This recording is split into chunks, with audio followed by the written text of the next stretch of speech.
In my nightmare, I'm dressed in a silk bridal gown, but it's torn and muddy. Long sleeves keep getting caught on thorns and branches as I run through the woods. The pack of mutation tributes draws closer and closer until it overcomes me with hot breath and dripping fangs, and I scream myself awake. It's too close to dawn to bother trying to get back to sleep. Besides, today, I already have to get out and talk to someone. Gail will be unreachable in the mines, but I need Hamish or Peta or somebody to share the burden of all that's happened to me since I went to the lake. Fleeing outlaws, electrified fences, an independent 13, shortages in the capital, everything. I eat breakfast with my mother and Prim and head out in search of a confidant. The air's warm with hopeful hints of spring in it. Spring would be a good time for an uprising, I think. Everybody feels less vulnerable once the winter passes. Peta's not home. I guess he's already gone into town. I'm surprised to see Hamish moving around in his kitchen so early, though. I walk into his house without knocking. I can hear Hazel upstairs, sweeping the floor of a now spotless house.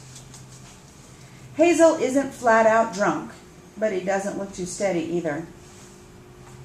I guess the rumors about Ripper being back in business are true. I'm thinking maybe I better let him just go to bed when he suggests a walk into town.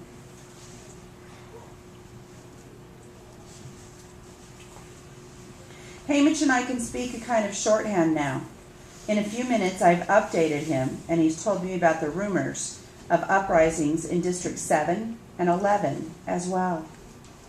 As if my hunches are right, this would mean almost half of the districts have at least attempted to rebel. Do you still think it won't work here? I asked. Not yet. Those other districts are much larger. Even if half the people cower in their homes, the rebels stand a chance.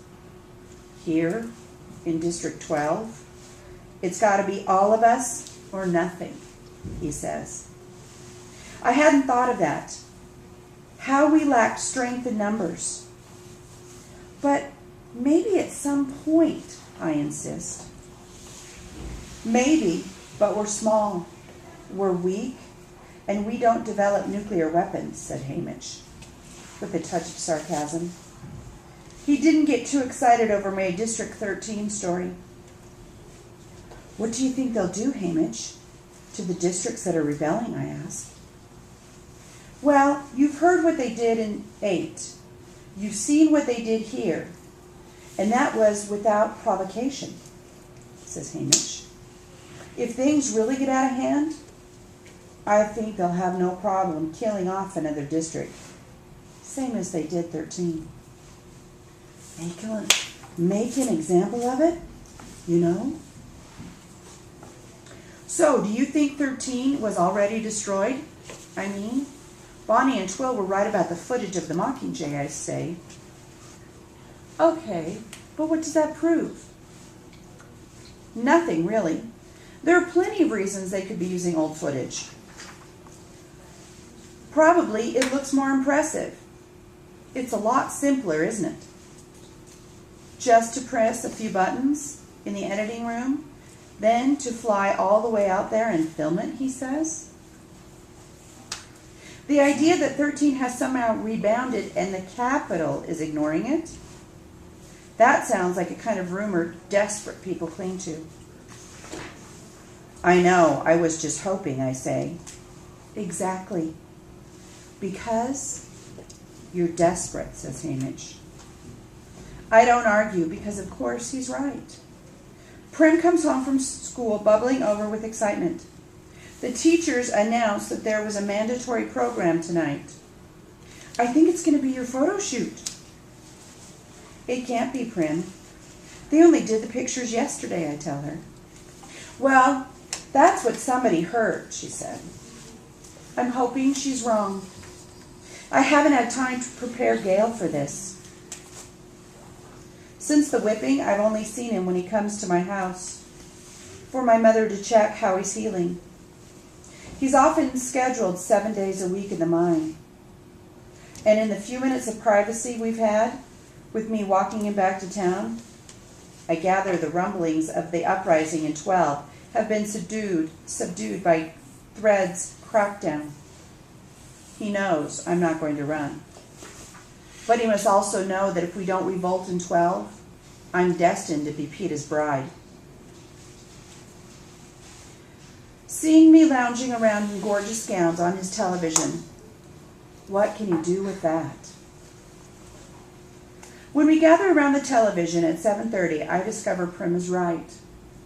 Sure enough, there's Caesar Fleckerman speaking before a standing room only crowd in front of the training center, talking to an appreciative crowd about my upcoming nuptials. He introduces Cinna, who became an overnight star with his costumes for me in the games.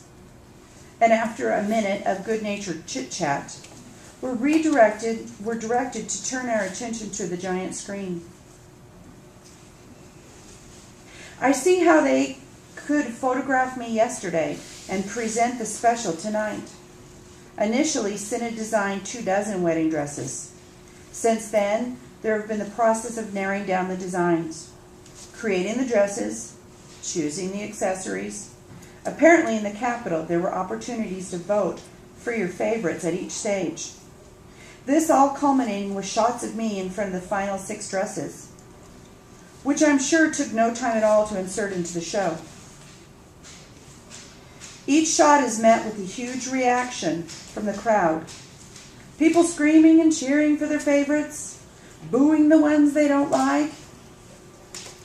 Having voted, and probably bet on the winner, people are very invested in my wedding gown. It's bizarre to watch when I think how I've never seemed to bother to try one on before the cameras arrive. Caesar announces that interested parties must cast their final vote by noon on the following day. Let's get Katniss Everdeen to her wedding in style, he hollers to the crowd. I'm about to shut off the television. Then Caesar's telling us to stay tuned for the other big event that evening. That's right. This year's 75th anniversary of the Hunger Games. That means it's time for our third quarter 12. Oh, that's coming.